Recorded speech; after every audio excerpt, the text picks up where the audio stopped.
अवंती नगरी बहुत धनवान और बड़ी थी। वहां सैकड़ों करोड़पति रहते थे। सामान बेचने वाले व्यापारी भी बहुत थे। अवंती की नर्तकियां, वेश्याएं और गणिकाएं भी प्रसिद्ध थीं। उनके रहने की जगहें अलग थीं। खास बात यह थी कि अवंती का तेलीवाड़ा पूरे मालव प्रदेश में मशहूर था। वहां 1200 कोल्हू चलते थे। वहीं गंगू डोसी नाम की एक तेलिन रहती थी जो 92 साल की थी। उसी के कारण तेलीवाड़ा पूरे देश में प्रसिद्ध हो गया था। इस डोसी को गांगनी तेलिन भी कहते थे। वह मंत्रों की जानकार थी। वह आकाश में उड़ते पक्षियों को नीचे गिरा सकती थी।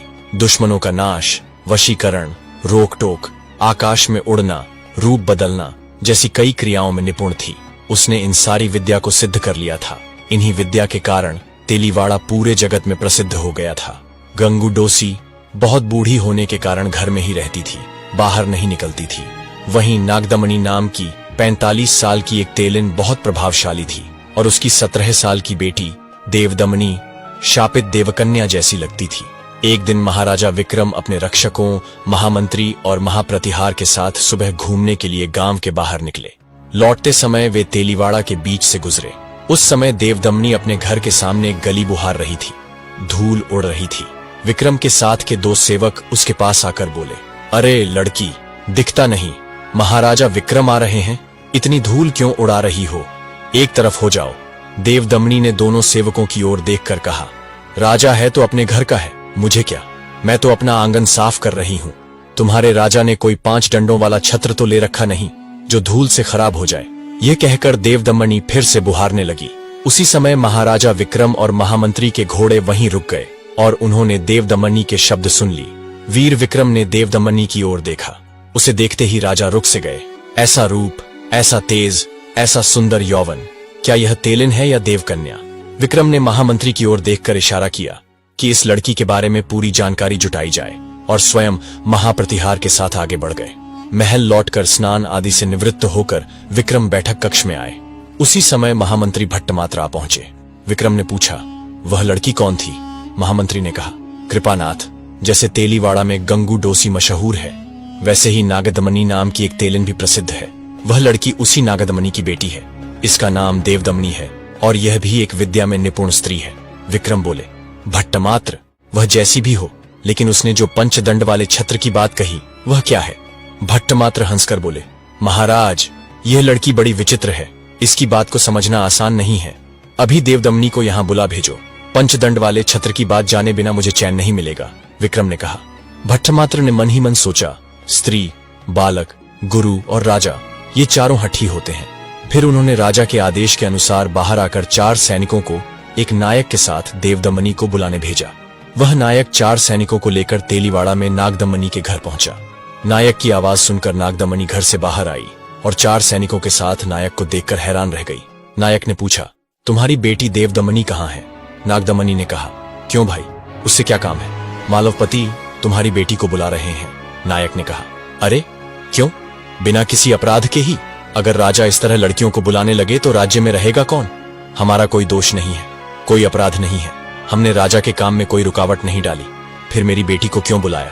नायक बोला, अरे नागदमनी बहन, क्या तुम राजा वीर विक्रम को नहीं जानती? वे किसी भी स्त्री पर बुरी नजर नहीं डालते। उनका यश देवलोक तक फैला है। बहन, महाराजा ने तुम्हारी बेटी को किसी जरूरी काम के लिए ही बुलाया है। तुम चिंता मत करो, अपनी बेटी को मेरे साथ भेज दो, मैं उसे सुरक्षित वापस पहुंचा दूंगा। नागदमनी ने कहा, भाई नायक, राजा का आदेश मानना तो प्रजा का कर्तव्य है, लेकिन मेरी बेटी अभी छोटी है और बोलने में लापरवाह भी हो सकती है। अगर मैं साथ चलूं तो कोई दिक्कत तो नहीं? बहन, तुम चलो, नायक ने कहा। तुरंत नागदमनी कपड़े बदलने घर के अंदर गई और कुछ ही क्षणों में नया वस्त्र पहनकर बाहर आ गई।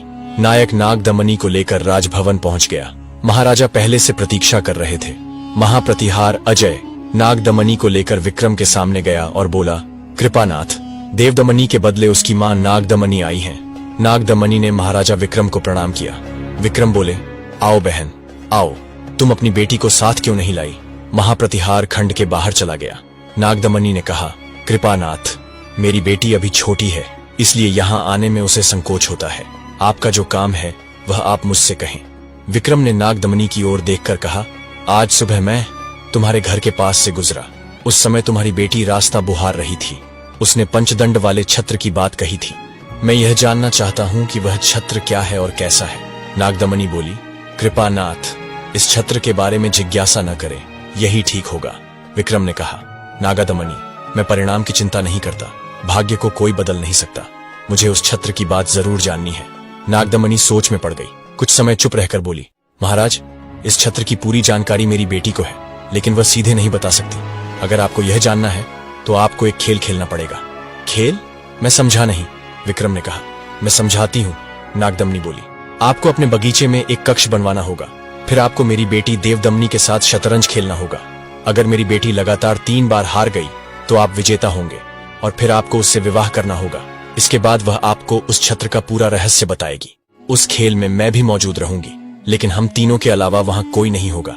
विक्रम ने पूछा, अगर मैं शतरंज की बाजी हार गया तो? नागदमनी हंसकर बोली, कृपानाथ, अगर आप हार गए तो ये मेरी बेटी के लिए गर्व की बात होगी। आप हारकर कुछ खोएंगे नहीं, बस छत्र का रहस्य आप नहीं जान पाएंगे। विक्रम सोच में पड़ गए। उन्होंने मन ही मन कहा, मैं शतरंज खेलने में निपुण हूं। कमला, कलावती और लीलावती, ये तीनों रानियां शतरंज खेलने में बहुत निपुण होने पर भी मुझे कभी नहीं हरा सकी।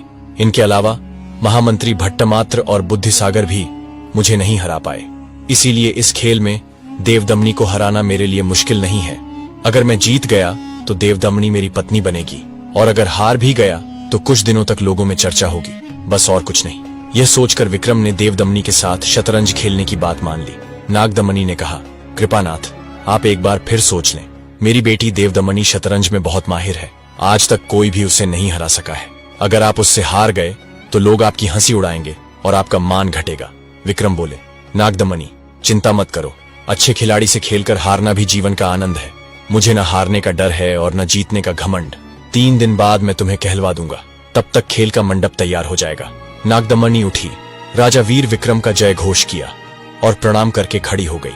विक्रम ने तुरंत महाप्रतिहार को बुलाकर भेंट के लिए तैयार रखा हुआ थाल मंगवाया। थाल आने पर वीर विक्रम ने नागदमनी का सम्मान किया और नागदमनी वहां से घर लौट गई।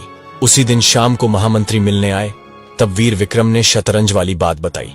भट्टमात्र बोले, आपने जल्दी में निर्णय लिया है। ये माँ बेटी नागदमनी और देवदमनी खतरनाक जादूगरनियां हैं। ये तरह तरह के मंत्र और तंत्र जानती हैं। लोग कहते हैं कि इनके जाल में एक बार फंसने पर निकलना बहुत कठिन होता है। विक्रम ने हंसकर कहा, मंत्री जी, जहाँ विद्या होती है वहाँ ऐसे तरह तरह की बातें फैलती ही हैं। मुझे किसी भी कीमत पर यह काम करना है। आप जानते हैं, मैं जो काम शुरू करता हूँ उसे पूरा किए बिना चैन से नहीं बैठता। अब 2 दिन में बगीचे के दक्षिण भाग में एक मंडप तैयार करवाइए, उसमें अच्छे आसन रखें और उसे सुंदर ढंग से सजाएं। राजा का आदेश मानकर महामंत्री वहां से चले गए। 2 दिन में मंडप तैयार हो गया। चौथे दिन महाराजा विक्रम का दूत नागदमनी और देवदमनी को लाने गया। दिन के पहले पहर के बाद दोनों माँ और बेटी आ गईं। मंडप में सोने के 2 आसन बिछे थे, एक पर वीर विक्रम और दूसरे पर देवदमनी बैठ गई। नागदमनी पास में एक आसन पर बैठ गई। वीर विक्रम ने देवदमनी की ओर देखकर कहा, देवी, तुम्हारे साथ खेलकर हारने में भी मुझे आनंद आएगा। मैं हार जाऊं तो कोई चिंता नहीं, लेकिन अगर तुम हार गई तो मुझे तुम्हारे जैसी अद्भुत नारी का साथ मिलेगा। अब तुम पहली चाल चलो। देवदमनी मुस्कुराकर बोली, कृपानाथ, मेरा शुरुआती खेल बहुत खतरनाक होता है, इसलिए मैं चाहती हूँ कि आप पहली चाल चलें। विक्रम ने कहा, मुझे तुम्हारे खतरनाक शुरुआत का कोई डर नहीं है, लेकिन तुम एक नारी हो और मेरी अतिथि भी, इसलिए अतिथि का सम्मान करते हुए मैं तुम्हें ही पहला अवसर दूंगा। देवदमनी हल्का सा हंस दी और बिना कुछ कहे खेल शुरू हुआ। उसने पहली 4 चालें चली, जिनका विक्रम ने बेहतरीन जवाब दिया। नागदमनी देख रही थी कि विक्रम ने देवदमनी को आगे बढ़ने से रोकने के लिए एक मजबूत मोर्चा बना लिया है। शतरंज का खेल जितना शांत दिखता है उतना ही रोमांचक होता है। खेलने वाले तो भूख प्यास तक भूल जाते हैं। जब शाम में 2 घड़ी का समय बाकी रह गया तो देवदमनी समझ गई कि विक्रम कोई साधारण खिलाड़ी नहीं है। उस दिन खेल अधूरा रह गया और माँ बेटी अपने घर लौट गईं। इसी तरह खेलते खेलते 4 दिन गुजर गए, लेकिन एक भी दिन खेल पूरा नहीं हुआ। इस बीच शहर में तरह तरह की बातें होने लगी। रात में जब विक्रम डिस्गाइज में लोगों की बातें सुनने निकलते तो कई जगह अपने ही बारे में मजाकिया चर्चा सुनते। 5वें दिन खेल का रंग बदल गया। 4 दिनों तक देवदमनी सिर्फ विक्रम की चालें समझ रही थी। आज उसने सीधे आक्रमण का खेल खेला। विक्रम उसकी चाल देखकर चौंके, मगर धैर्य से उसका सामना किया। लेकिन यह कोई सामान्य खिलाड़ी का हमला नहीं था, यह एक जादूगरनी की रणनीति थी। शाम से पहले ही विक्रम बाजी हार गए। उन्होंने देवदमनी की ओर देखकर कहा, देवी, सबसे पहले मैं तुम्हारी जीत पर बधाई देता हूँ। देवदमनी बोली, कृपानाथ, मैं धन्य हुई। मुझे लगता है अब 2-3 दिनों में ही खेल खत्म हो जाएगा। विक्रम हंसकर बोले, और वह भी तुम्हारी ही जीत से। आप बिल्कुल सही कह रहे हैं। देवदमनी मुस्कुराई, क्योंकि नारी कभी पराजित नहीं होती। विक्रम ने उसकी सुंदर मुस्कान की ओर गहराई से देखा। देवदमनी नागदमनी के साथ घर लौट गई। आज की हार ने विक्रम के मन पर गहरा असर डाला। उसने सोचा, अगर एक नारी मुझसे यूं जीत गई तो बहुत अपकीर्ति होगी। तभी उसके मन में विचार आया, राज्य की रक्षा क्षेत्रपाल करते हैं। आज रात में क्षेत्रपाल मंदिर जाकर उनकी आराधना करूंगा। कृष्ण पक्ष की द्वादशी की रात थी। पहला प्रहर बीत चुका था। वीर विक्रम भेष बदलकर पैदल ही राजभवन से निकले। अंधेरी घनघोर रात थी। वह गुप्त रास्ते से नगर के बाहर निकल गए। क्षेत्रपाल का मंदिर शहर से 3 खेत दूर था। हर साल राजा अपने परिवार के साथ यहाँ पूजा करने आता और अन्न से भरे कई थाल अर्पित करता। यह मंदिर विक्रम के पूर्वजों ने बनवाया था और इसकी देखरेख भी राज्य करता था। माना जाता था कि पूरे राज्य की रक्षा का भार क्षेत्रपाल पर है। विक्रम ने यह भी सुना था कि उनके पितामह ने एक बार विपत्ति दूर करने के लिए यहाँ आराधना की थी और संकट टल गया था। मन में यह श्रद्धा लिए विक्रम बिना किसी रक्षक के अकेले ही सुनसान रास्ते पर बढ़ते रहे। उनके विचार बार बार देवदमनी पर अटक रहे थे। शतरंज में निपुण होने के बावजूद वह पहली बार किसी स्त्री से हार गए थे, और वह भी ऐसी स्त्री जो रूपवती, चंचल और आकर्षक थी। सोचकर आश्चर्य होता था कि ऐसा नारी रत्न किसी तेली के घर जन्मा। अगर वह हार गए तो न केवल देवदमनी उनसे दूर हो जाएगी, बल्कि पूरे नगर में उनकी हंसी उड़ाई जाएगी। इन्हीं विचारों में उलझे हुए विक्रम मंदिर के पास पहुंचे। क्षेत्रपाल का स्मरण करते हुए वह मंदिर की 4 दीवारी में प्रवेश कर गए। मंदिर में कोई नहीं था। पुजारी शाम को दीपक जलाकर चला जाता था और दीपक भी अब बुझ चुका था। उन दिनों मंदिरों में ताले नहीं लगते थे।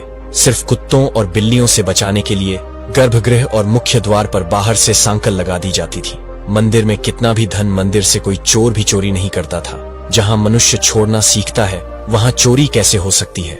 वीर विक्रम ने मंदिर का दरवाजा खोला और अंदर प्रवेश किया। बाहर का अंधेरा गहरा था, लेकिन मंदिर के भीतर का अंधेरा और भी घना था। उन्होंने गर्भद्वार खोला, पर क्षेत्रपाल की मूर्ति अंधकार में दिखाई नहीं दे रही थी। आंखें बंद कर विक्रम ने क्षेत्रपाल का स्मरण शुरू किया। थोड़ी ही देर में 2 दीपक अपने आप जल उठे। उनके प्रकाश में विक्रम ने देखा, क्षेत्रपाल की भयानक मूर्ति जीवित रूप में सामने खड़ी है और बोल रही है, आओ राजन, मुझे क्यों याद किया है। विक्रम ने मस्तक झुकाया और कहा, आप राजा और राज्य के रक्षक हैं, इसलिए आपके पास आया हूँ। मैं एक बड़ी विपत्ति में फंस गया हूँ। क्षेत्रपाल मुस्कुराए बोले, राजन, मैं तुम्हारी विपत्ति जानता हूँ। देवदमनी बहुत सुंदर है और इतनी शक्तिशाली कि मंत्र बल से देवताओं को भी बांध सकती है। तुमने जल्दबाजी में उससे शर्त कर ली। देवताओं की भी पहुंच उससे दूर है। विक्रम ने उत्तर दिया, महाराज, मैंने एक आशा के सहारे शर्त की है। हारने का दुख नहीं, लेकिन जो पाना और जानना चाहता हूँ वह न मिला तो बुरा होगा।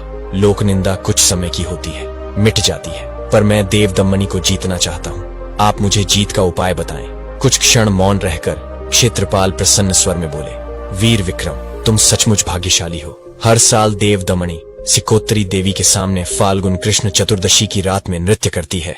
यह रात परसों ही है। लेकिन विक्रम ने तुरंत पूछा, आप क्यों रुक गए। क्षेत्रपाल बोले, जहां यह नृत्य होता है वह जगह यहाँ से 200 योजन दूर है और वहां पहुंचना असंभव है।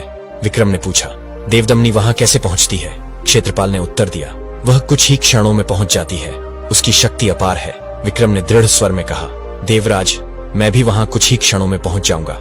आप मुझे स्थान बताएं और क्या करना है वह समझाएं। क्षेत्रपाल ने कहा, राजन, यहाँ से उत्तर दिशा में करीब 200 योजन दूर सिकोत्तर नाम का एक सुंदर पर्वत है। इस पर्वत के बीचों बीच सबसे ऊंचे शिखर पर सिकोत्तरी माता का भव्य मंदिर है। इस देवी की पूजा देवता भी करते हैं, इसलिए वहां लोग बहुत कम रहते हैं। बस कुछ वनवासी ही वहां हैं। परसों रात दूसरे प्रहर में देवराज इंद्र अपनी प्रिया और मित्रों के साथ वहां आएंगे। उसी समय देवदमनी भी अपनी 4 सखियों के साथ आएगी और सिकोत्तरी देवी के मंदिर के चौक में इंद्र के सामने नृत्य करेगी। देवराज इंद्र उसके नृत्य से प्रसन्न होकर उसे उपहार देंगे।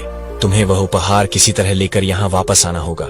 बीच में ही विक्रम ने पूछा, महाराज, क्या उस सभा में मनुष्यों को भी आने की अनुमति है। क्षेत्रपाल ने कहा, हाँ राजन, सिकोत्तर पर्वत के वनवासी भी उस उत्सव में शामिल होते हैं। तुम वनवासी का भेष बनाकर उनके बीच बैठ जाना, तुम्हें कोई रोक टोक नहीं होगी। तुम इंद्र और उनके मित्रों को देख पाओगे और देवदमनी को मिला उपहार किस तरह लेना है यह तुम्हें खुद सोचकर करना होगा।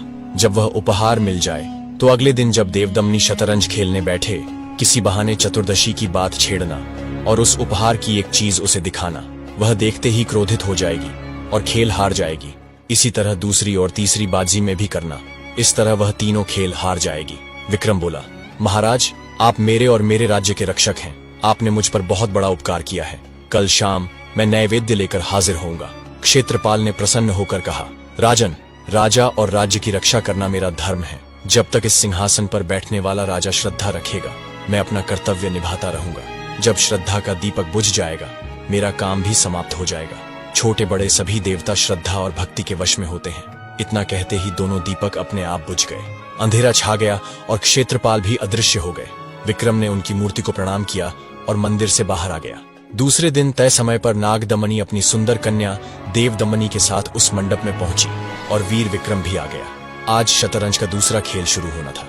देवदमनी बोली, महाराज, आप एक खेल हार चुके हैं। देवदमनी बोली, आज दूसरा खेल शुरू हो रहा है। अगर आप ये जीत गए तो पहला खेल बेकार हो जाएगा, लेकिन अगर हार गए तो मुझे तीसरा खेल भी जीतना होगा।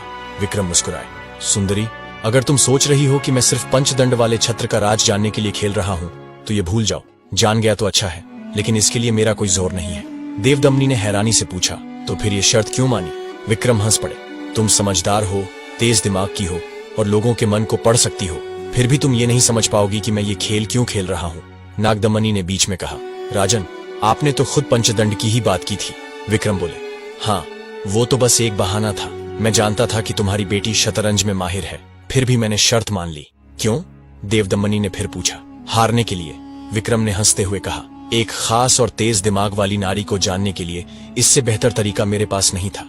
मैं राजा हूँ, तुम मेरी प्रजा हो, इसलिए और किसी तरीके से तुमसे नजदीकी नहीं हो सकती थी। जब मैंने तुम्हें पहली बार देखा तो मन में जिज्ञासा हुई कि तुम्हारे बारे में जानना चाहिए। पंचदंड का बहाना मददगार बना। मुझे लगा कि तुम्हारे साथ बिताए गए ये खेल मेरे जीवन के यादगार पल होंगे। देवदमनी शर्माकर नीचे देखने लगी। नागदमनी बोली, महाराज, आपने अपनी प्रतिष्ठा और नाम दांव पर लगा दिया, लोगों की बातों की भी परवाह नहीं की। विक्रम मुस्कुराए, ऐसी अद्भुत कन्या को पाकर मैं तुम्हारा आभारी हूँ। जब इंसान भावना में बह जाता है तो मान सम्मान सब पीछे रह जाता है। और हाँ, इस शर्त में मुझे एक उम्मीद की किरण भी नजर आई। देवदमनी ने सवाल भरी नजरों से विक्रम को देखा। विक्रम ने मुस्कुराकर नागदमनी से कहा, अगर मैं जीत गया तो मेरा सपना पूरा होगा और मुझे एक सुंदरी का जीवन भर साथ मिलेगा। नागदमनी ने हल्की हंसी के साथ कहा, यदि ऐसा हुआ तो मैं भी धन्य हो जाऊंगी, लेकिन यह संभव नहीं है। विक्रम ने शांत स्वर में कहा, मुझे इसकी चिंता नहीं, मैंने तो हारने का इरादा करके ही खेलना शुरू किया है। जैसे जीत का आनंद अनोखा होता है, वैसे ही हार में छुपी मस्ती भी अलग होती है। असल में विक्रम चाहते थे कि आज का खेल अधूरा रहे, ताकि परसों अमावस्या के दिन वे क्षेत्रपाल की बताई खास योजना के अनुसार खेल सकें। देवदमनी भी उनके शब्दों से गहराई से प्रभावित हुई। उसके मन में यह भाव जाग उठा, अगर ऐसे पति मिल जाएं तो जीवन सफल हो जाए, लेकिन यह कैसे संभव हो? खेल में हार मानना उचित नहीं और बिना हारे ऐसा प्रियतम मिलना लगभग असंभव है। शाम तक खेल चलता रहा, लेकिन न जीत हुई न हार। खेल अधूरा रह गया। नागदमनी ने कहा, कृपानाथ, कल मेरी पुत्री नहीं आ सकेगी। विक्रम ने सहजता से उत्तर दिया, कोई बात नहीं, परसों खेलेंगे। लेकिन तभी उनके मन में क्षेत्रपाल की बताई गुप्त युक्ति बिजली सी कौंध गई। मंदिर की ओर जाते हुए विक्रम जानते थे, असली खेल अब शुरू होने वाला है। चारों ओर अमावस्या की घनी छाया फैल चुकी थी। राजमहल के दीपक भी जैसे डरते डरते टिमटिमा रहे थे। वीर विक्रम की आंखों में बस एक ही छवि थी, देवदमनी की। लेकिन प्रश्न यही था, क्या यह अपूर्व सुंदरी सच में उनकी जीवन संगिनी बनेगी, या फिर यह शतरंज का खेल उनके सपनों को हमेशा के लिए तोड़ देगा? अब इसका उत्तर मिलेगा अध्याय 2 में। अध्याय 2।